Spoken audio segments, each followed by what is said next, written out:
Capacitance of a parallel plate capacitor. एक parallel plate capacitor की कितनी कैपेसिटेंस होती है ये हम लोगों ने फाइंड आउट करनी है।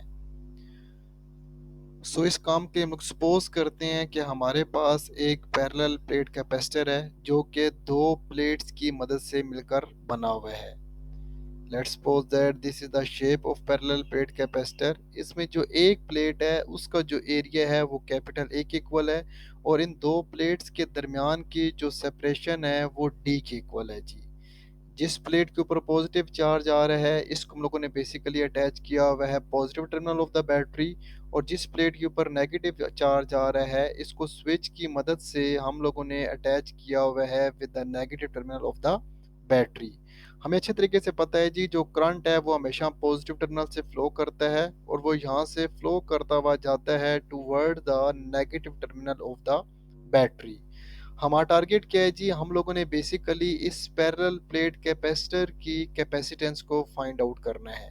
इस टाइम याद रखिएगा इसके दरमियान का जो मीडियम है वो एयर है। तो अगर दो प्लेट्स के दरमियान का मीडियम एयर हो जाए तो उस टाइम उनकी कैपेसिटेंस क्या होगी, यही हमारा टारगेट है। So we want to find out the expression of capacitance for a parallel plate capacitor whose plates are separated by air. हमें अच्छे तरीके से पता है by the definition of capacitance C is equal to होता है Q over V। C VAC लिखा हुआ है जो कि वैक्यूम को इंडिकेट करता है या एयर को इंडिकेट करता है। एयर की मौजूदगी में जो कैपेसिटेंस का फॉर्म होती है वो Q ओवर V बनती है। इसी को ही आप लोग इक्वेशन नंबर 1 का नाम दे दें।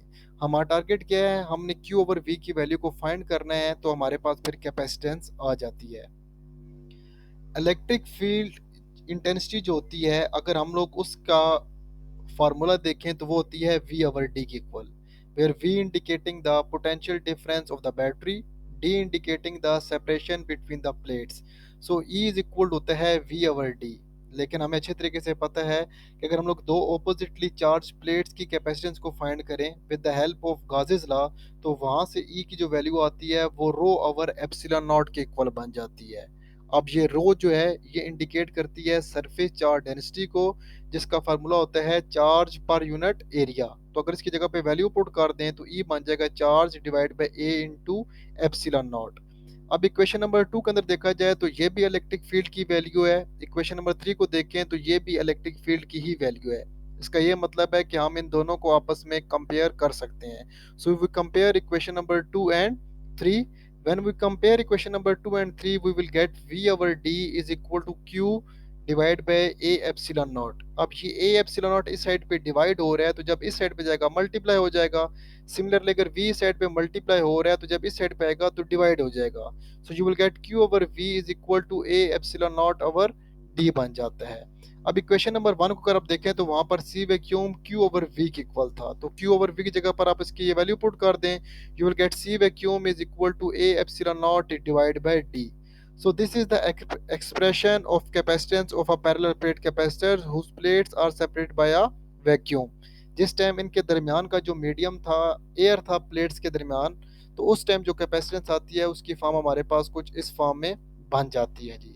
लेकिन अगर इन दो प्लेट्स के दरमियान का मीडियम एयर ना हो बल्कि इनके दरमियान में कोई डाई इलेक्ट्रिक मीडियम आ जाए जिसकी जो हमारे पास प्रॉपर्टी है वो एप्सिलॉन और बन जाती है indicating the permittivity of free space, तो उस टाइम पे जो कैपेसिटेंस है उसकी वैल्यू फिर बन जाएगी A epsilon naught epsilon R divide by D. यहाँ से आप लोग एप्सिलॉन आर की वैल्यू भी फाइंड कर सकते हैं जो कि याद रखिएगा हमेशा ग्रेटर देन 1 होती है। अगर एप्सिलॉन आर की वैल्यू फाइंड करते हैं तो सी मीडियम ओवर सी वैक्यूम बनता है।